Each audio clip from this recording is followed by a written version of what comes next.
So hi friends, మనం ఈరోజు వచ్చేసి 13వ తారీఖు 6వ నెల 2020కి సంబంధించిన కరెంట్ అఫైర్స్ గురించి అయితే ఈ వీడియోలో డిస్కస్ చేసుకుందాం. గైస్, నిన్న కరెంట్ అఫైర్స్లో ఒక క్వశ్చన్ అడిగిన. ఏంది అంటే ఆ క్వశ్చన్ నిన్న కరెంట్ అఫైర్స్కి సంబంధించి సో యూనియన్ బ్యాంక్ యొక్క ప్రధాన కార్యాలయం ఎక్కడ ఉంది అని క్వశ్చన్ అడిగాను. సో ఆన్సర్ వచ్చి చాలామంది రైట్ ఆన్సర్ చేశారు, ముంబై. అండ్ ఈరోజు క్వశ్చన్ ఏంటి అంటే ఆంధ్రప్రదేశ్ అవినీతి నిరోధక హెల్ప్ లైన్ బ్రాండ్ అంబాసిడర్గా నియమితులైన భారత్ బ్యాడ్మింటన్ ఎవరు?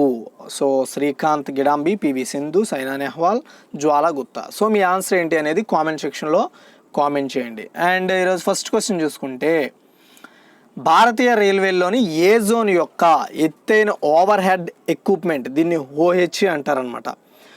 సో ఈ భూభాగంలో హై రిచ్ ఫోటోగ్రాఫ్తో డబుల్ స్టాక్ కంటైనర్ రైలును నడిపిన ప్రపంచంలో మొట్టమొదటి దేశం భారత్. అయితే అది ఏ జోన్లో నడిపారు అంటే ఆన్సర్ వచ్చేసి పశ్చిమ రైల్వే జోన్లో. ఓకేనా, చూడండి, వెస్టర్న్ రైల్వే, పశ్చిమ జోన్ అంటే వెస్టర్న్ రైల్వే జోన్ యొక్క విద్యుదీకరించబడిన విభాగాల్లో మొదటిగా ఎత్తైన ఓవర్ హెడ్ ఎక్విప్మెంటెడ్ OH అంటారు. దీన్ని ప్రారంభించారు. అంటే ఇది ఒక డబుల్ స్టాక్ కంటైనర్లు ఉంటాయన్నమాట ఇది. సో దీన్ని సక్సెస్ఫుల్గా నడిపినట్టుగా వెస్టర్న్ రైల్వే అయితే తెలపడం జరిగింది. సో జూన్ 10, 2020న పలన్పూర్ నుండి గుజరాత్లోని బోటాడ్ స్టేషన్లకు డబుల్ స్టాక్ రైలు ప్రారంభించడం జరిగింది. ఈ ఘనత సాధించడము ఇదే ఫస్ట్ జోను. అండ్ ఈ ఘనత భారత రైల్వేలోని ప్రపంచంలోని మొట్టమొదటి రైల్వే కూడా నిలిచింది. అండ్ ప్రపంచంలో ఇలాంటి ఒక డబుల్ స్టాక్ రైలును కూడా ఏ దేశము నడపలేదు. అలా నడిపిన దేశం మన ఇండియా. అది కూడా వెస్టర్న్ రైల్వే జోన్ నడిపింది. ఇది గుర్తుపెట్టుకోండి. తర్వాత second one, people's cooperative bank బలహీనమైన ఆర్థిక స్థితి కారణంగా 6 నెలల కాలానికి తాజా రుణాలు ఇవ్వడం లేదా డిపాజిట్లను స్వీకరించడాన్ని RBI నిరోధించింది. దేనికి? పీపుల్స్ కోఆపరేటివ్ బ్యాంక్కి. అయితే PCB, ఓకేనా, ఈ యొక్క బ్యాంక్ ప్రధాన కార్యాలయం ఎక్కడ ఉంది లేదా ఏ నగరంలో ఉంది అంటే ఆన్సర్ వచ్చేసి కాన్పూర్. ఓకేనా. So reserve bank of India బలహీనమైన ఆర్థిక స్థితి కారణంగా కాన్పూర్కి చెందిన పీపుల్స్ కోఆపరేటివ్ బ్యాంక్ తాజా రుణాలు ఇవ్వడం లేదా 6 నెలల కాలానికి డిపాజిట్లు స్వీకరించడాన్ని అయితే ఆపేయడం జరిగింది. సో అన్ని పొదుపు బ్యాంకు లేదా కరెంట్ అకౌంట్లలో లేదా డిపాజిట్ యొక్క మరే ఇతర ఖాతాల నుండి అయినా బ్యాలెన్స్ని మొత్తాన్ని ఉపసంహరించుకునే అవకాశం లేదని RBI అయితే చెప్పడం జరిగింది. సో ఈ ఆదేశాలు జూన్ 10, 2020న వ్యాపారం ముగిసినప్పటి నుండి 6 నెలల కాలానికి అమలు అయితే ఉంటుందని సో RBI అయితే అనౌన్స్ చేయడం జరిగింది. ఇకపై ఈ బ్యాంకులో మ్యాక్సిమం చెప్పాలంటే ఇంకెలాంటి వర్క్ ప్రోగ్రెస్ జరగదు. తర్వాత 3, ఉక్రెయిన్ స్పోర్ట్స్ స్టార్ ఒలెక్సాండర్ గోజ్డిక్ ఈ కింద క్రీడల్లో దేని నుండి రిటైర్మెంట్ ప్రకటించారు అంటే ఆన్సర్ వచ్చేసి బాక్సింగ్ అండి. మాజీ WBC light heavyweight champion Alexander Gozdyk boxing నుంచి అతను రిటైర్మెంట్ ప్రకటించుకోవడం జరిగింది.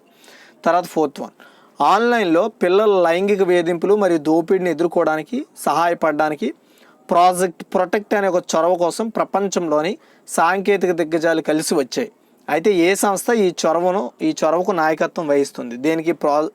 ప్రాజెక్ట్ ప్రొటెక్ట్ అనే ఒక చొరవకి, ఒక ప్రోగ్రామ్కి ఏ సాంకేతిక సంస్థ దీనికి నాయకత్వం వహిస్తుంది అంటే ఆన్సర్ వచ్చేసి ఫేస్బుక్ అండి. సో ఆన్లైన్లో పిల్లల లైంగిక వేధింపుల నుండి, దోపిడీ నుండి ఎదుర్కొంటున్న సమస్య నుండి బయట పెట్టడానికి ప్రాజెక్ట్ ప్రొటెక్ట్ అనే ఒక కొత్త ప్రయత్నం కింద మైక్రోసాఫ్ట్, గూగుల్, ట్విట్టర్ మరియు ఇలా 14 టెక్ కంపెనీలు ఫేస్బుక్తో అయితే చేతులు కలిపాయి. సో ప్రధానంగా ఈ ప్రాజెక్ట్ ప్రొటెక్ట్ అనే ఒక ప్రోగ్రామ్కి ఫేస్బుక్ అయితే లీడర్షిప్ వహిస్తుంది. అండ్ వీళ్ళు ఏం చేస్తారంటే పిల్లల్లో ఆన్లైన్ కంటెంట్ ద్వారా వాళ్ళు నష్టపోతున్నారు కదా, దాన్ని తగ్గించడానికి వీళ్ళు కృషి చేస్తారనమాట ఈ కంపెనీస్ అన్నీ. తర్వాత fifth one, eastern naval command chief of staff బాధ్యతలు స్వీకరించింది ఎవరు? ఓకేనా, eastern naval command chief of staff ఎవరు అంటే ఆన్సర్ వచ్చేసి వైస్ అడ్మిరల్ బిస్వాజిత్ దాస్ గుప్తా. చూడండి, vice admiral Biswajit Gupta Visakhapatnam eastern, ఓకేనా, విశాఖపట్నంలో ఉందన్నమాట ఈస్టర్న్ నావల్ కమాండ్. దీనికి చీఫ్ ఆఫ్ స్టాఫ్గా బాధ్యతలు స్వీకరించారు. So vice admiral SN Kormade outgoing chief of స్టాఫ్గా న్యూఢిల్లీలో రక్షణ మంత్రిత్వ శాఖ నేవీ ఇంటిగ్రేటెడ్ హెడ్ క్వార్టర్స్ వద్ద కంట్రోలర్ పర్సనల్ సర్వీసెస్గా బదిలీ చేయబడ్డారు. అందుకని ఇప్పుడు విశాఖపట్నంకి ఈస్టర్న్ నావల్ కమాండర్గా సో బిస్వాజిత్ దాస్ గుప్తా గారు నియమితులు కావడం జరిగింది. సో క్షిపణి క్వార్టర్లైన INS Nishank and INS Karmuk, stealth frigate, INS Tabar మరియు విమాన వాహక నౌక INS విరాట్తో సహా 4 ఫ్రంట్ లైన్ నౌకలను ఆయన ఆదేశించారు. సో ఆయన ఆదేశించడం జరిగింది. అయితే ఫ్లాగ్ ఆఫీసర్ విశిష్ట సేవ కోసం అతను చేసిన సేవకు గాను అతనికి విశిష్ట సేవా పథకాన్ని కూడా ఇవ్వడం జరిగింది ఇండియన్ గవర్నమెంట్. ఆపరేషన్ రాహత్ ఆధ్వర్యంలో 2015లో కలహాలతో బాధపడుతున్న యోమెన్ నుండి తరలింపు కార్యకలాపాలు సమన్వయం చేసినందుకు అతనికి యుద్ధ్ సేవా పథకం కూడా లభించిందనమాట. తర్వాత 6th వన్, గిరిజన హాస్టల్కు ISO సర్టిఫికేషన్ పొందిన మొదటి రాష్ట్రం ఏది అంటే ఆన్సర్ వచ్చేసి ఒడిస్సా అండి. చాలా ఇంపార్టెంట్ క్వశ్చన్ అవుద్ది ఇది. గిరిజన విద్యార్థుల కోసం ఉద్దేశించిన హాస్టల్ ఏవైతే ఉంటాయో ట్రైబల్ హాస్టల్స్ వాటికి ISO ధృవీకరణ పొందిందనమాట. ఆ హాస్టల్ అయితే ISO ధృవీకరణ పొందే. అలా పొందిన మొదటి రాష్ట్రం ఒడిస్సా మన దేశంలో.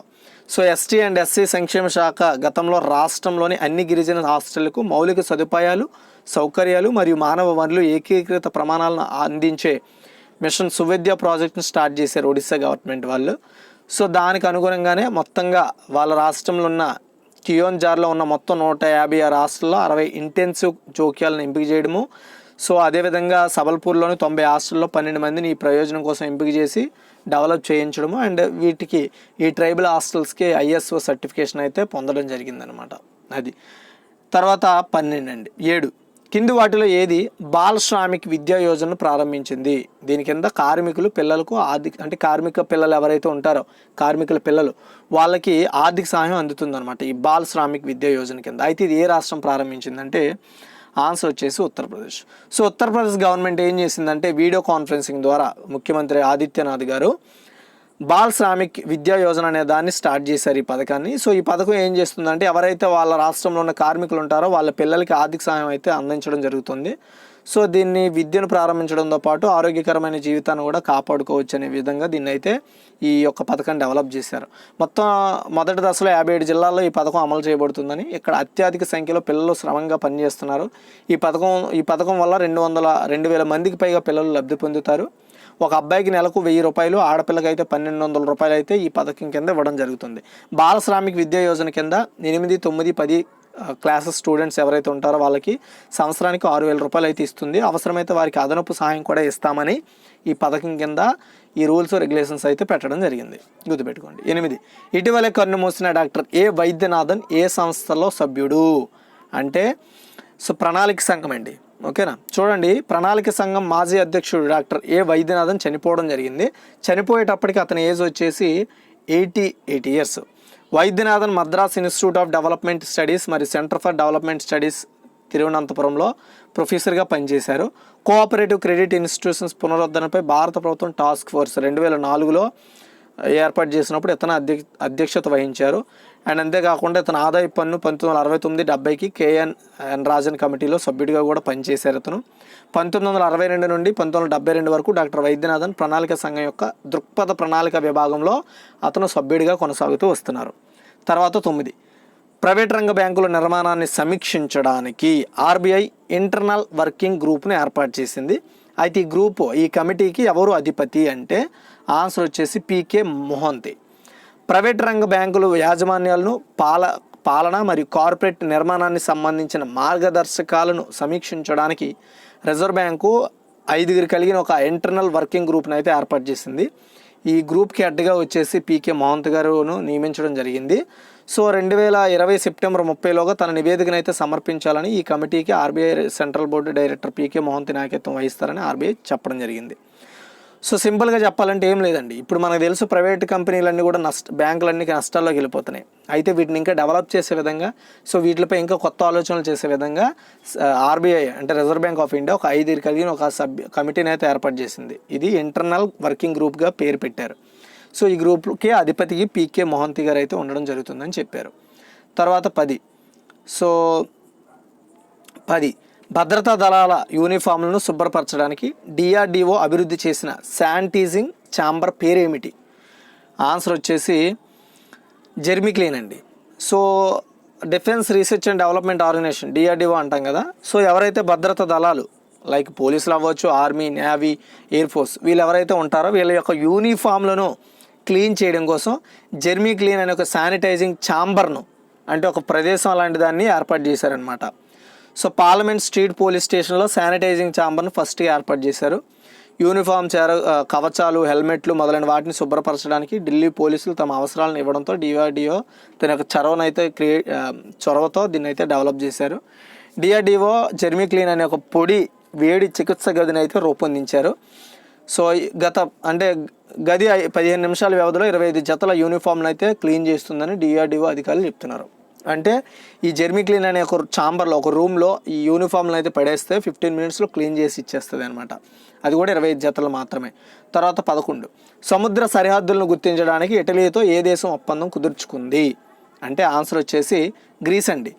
సో సహజ వనరులపై హక్కులపై మధ్యధరా ప్రాంతంలో ఉద్రిక్త మధ్య గ్రీసు మరియు ఇటలీ తమ సముద్ర సరిహద్దులను గుర్తించే ఒప్పందంపై సంతకాలు చేసుకున్నాయి. ఎథెన్స్లో మంగళవారం సంతకం చేసిన ఒప్పందం 40 సంవత్సరాలుగా పెండింగ్లో ఉన్న సమస్య అనమాట. దానికైతే ఇప్పుడు పరిష్కారం లభించింది. సో ఆ మధ్యధర ప్రాంతంలో ఉండే ఏవైతే ప్రాంతాలు ఉంటాయో సరిహద్దు ప్రాంతాలు, అవి వాటిని ఐడెంటిఫై చేసుకోవడానికి ఈ ఒప్పందం కుదుర్చుకున్నారు గ్రీసు మరియు ఇటలీ వాళ్ళు. తర్వాత 12, భారతదేశంలో కోవిడ్-19 మరణాలు ఎవరిలో ఎక్కువగా ఉన్నట్టు ఇన్స్టిట్యూట్ ఆఫ్ ఎకనామిక్ గ్రోత్ తెలిపింది అంటే ఆన్సర్ వచ్చేసి మహిళలండి. భారతదేశంలో కోవిడ్ మరణాలు అనేది ఒక విశ్లేషణ ద్వారా చెప్పారు. అది కూడా ఆడవారిలో ఈ మరణాల శాతం ఎక్కువగా ఉందని చెప్పడం జరిగింది. New Delhi institute of economic growth and Abhishek Kumar సహా శాస్త్రవేత్తలు క్రౌడ్ సోర్స్ డేటాను ఉపయోగించి భారతదేశానికి వయస్సు లింగ నిర్దిష్ట కోవిడ్-19 కేసు మరణాల రేటు CFR కోసం ముందస్తు అంచనాలను అందించడం జరిగింది. జర్నల్ ఆఫ్ గ్లోబల్ హెల్త్ సైన్స్లో ప్రచురించబడిన ఈ అధ్యయనం CFR యొక్క కొలతను ఉపయోగించి వ్యాధి నుండి మరణాల యొక్క వయస్సు మరియు లింగ నిర్దిష్ట దృక్పథాన్ని సమర్పించింది. సో ఈ అధ్యయనం ప్రకారం మగవారితో CFR 2.9% ఉంటే ఆడవారికి ఇది భారతదేశంలో 3.3% ఉంటుంది. తర్వాత 13, మెర్సర్స్ 26th ఓకేనా మెర్సర్స్ 26th వార్షిక వ్యయ జీవన సర్వే 2020లో అగ్రస్థానంలో ఉన్న దేశం ఏది అంటే ఆన్సర్ వచ్చేసి హాంకాంగ్ అండి. ఓకేనా 26వ వార్షిక వ్యయ జీవన సర్వే 2020లో అగ్రస్థానంలో ఉన్న దేశము హాంకాంగ్. అది కూడా మెర్సర్ వాళ్ళు రిలీజ్ చేసిన దాంట్లో చూడండి. మెర్సర్ 26వ వార్షిక వ్యయ జీవన సర్వే 2020 రిలీజ్ చేశారు. ఈ సర్వే నివేదిక ప్రకారం హాంకాంగ్ ప్రపంచవ్యాప్తంగా ఫస్ట్ ప్లేస్లో ఉంది. సో జీవన సర్వే ఏంటంటే వ్యయ జీవన అంటే బ్రతకడానికి అయ్యే ఖర్చు జీవన సర్వే అనమాట. వ్యయం అంటే పెట్టుబడి పెట్టడం, సో జీవన అంటే బతకడం, సర్వే అది. సో మనం బతకడానికి ఎంత ఖర్చు చేస్తున్నాం అనే దాంట్లో అగ్రస్థానంలో ఉన్నది హాంకాంగ్. తర్వాత భారతీయ నగరాల నుండి టాప్ 100 జాబితాలో ఒక్క సిటీ ఉంది, అది కూడా ముంబై. సో ప్రపంచవ్యాప్తంగా అత్యంత ఖరీదైన నగరాల్లో ముంబై 16th ప్లేస్లో ఉంది. సో 60th ప్లేస్లో. అండ్ మరియు ఆసియా అంతటా చూసుకుంటే ముంబై 19th ప్లేస్లో ఉంది. నివేదిక ప్రకారం అతి తక్కువ ఖరీదైన నగరాలు ట్యునీషియా 209వ స్థానంలో, నమీబియా 2008వ స్థానంలో ఉంది. సో ఢిల్లీ వచ్చేసి 101వ స్థానంలో, చెన్నై 143వ స్థానంలో ఉన్నాయి. అయితే గ్లోబల్ ర్యాంకుల పరంగా బెంగళూరు, కోల్కతా వరుసగా 171, 185వ స్థానంలో ఉన్నాయి, గుర్తుపెట్టుకోండి. తర్వాత 14th, లిప్లేక్ కాలపని లిప్యాంతుర ప్రాంతాలను తమ భూభాగాలుగా పేర్కొంటూ నేపాల్ తీసుకొచ్చిన వివాదాస్పద కొత్త మ్యాప్ను నేపాల్ పార్లమెంట్ అయితే ఆమోదం తెలిపింది ఈరోజు. అయితే నేపాల్ పార్లమెంట్లో ఎంతమంది అనుకూలంగా ఓటు వేశారు ఈ యొక్క మ్యాప్కి అంటే ఆన్సర్ వచ్చేసి 258 మంది అండి. ఓకేనా. సో వాళ్ళ యొక్క దిగువ సభ్యుల సంఖ్య 175, అందులో 258 ఓట్లు అయితే ఈ సవరణ బిల్లుకు ఈ మ్యాప్లో సవరణ చేస్తూ ఏవి లిప్పులేక్ కాలపని లిప్యాంతర ప్రాంతాలు నేపాల్ అని చెప్పుకుంటూ వీళ్ళు బిల్లుకైతే 175 మందిలో 158 మంది అనుకూలంగా దానికి ఓటు వేయడం జరిగింది. అంటే 2/3 వంతున దానికైతే పాస్ అవ్వడం జరిగింది ఆ బిల్లు. ఇకపై ఈ ప్రాంతాలు అనేవి వాళ్ళ పరిధిలోకి వస్తాయన్నట్టు చట్టం అయితే చేసుకోవడం జరిగింది. మరి దీనిపై భారత్ ఎలాగా స్పందిస్తుంది అనేది చూడాలి ఫ్యూచర్లో. ఇది మ్యాటర్. సో గాయస్, మన ఛానల్కి సంబంధించిన కరెంట్ అఫైర్స్ క్విజ్ యాప్ ఉంది, ఎవరైనా ఇన్స్టాల్ చేసుకోకపోతే ఇన్స్టాల్ చేసుకోండి. అందులో డైలీ మార్నింగ్ కల్లా ఇంగ్లీష్వి అండ్ తెలుగువి కరెంట్ అఫైర్స్ అయితే అప్డేట్ చేయడం జరుగుతుంది. సో మీరు క్విజ్లో పాల్గొంటే మీకు ఒక రివిజన్లా ఉంటుంది అండ్ మీకు బాగా గుర్తుంటుంది కూడా. సో గుర్తుపెట్టుకోండి. అండ్ ఎవరైనా ప్రీవియస్ మంత్స్వి కరెంట్ అఫైర్స్ బై చేయాలనుకుంటే డిస్క్రిప్షన్లో లింక్స్ ఉన్నాయి, బై చేయండి. అండ్ మేకి సంబంధించి ఫ్రీగా మార్చ్ ఏప్రిల్ అయితే ఫ్రీగా ప్రొవైడ్ చేయడం జరిగింది కరెంట్ అఫైర్స్. ఇది గైస్, థ్యాంక్స్ ఫర్ వాచింగ్.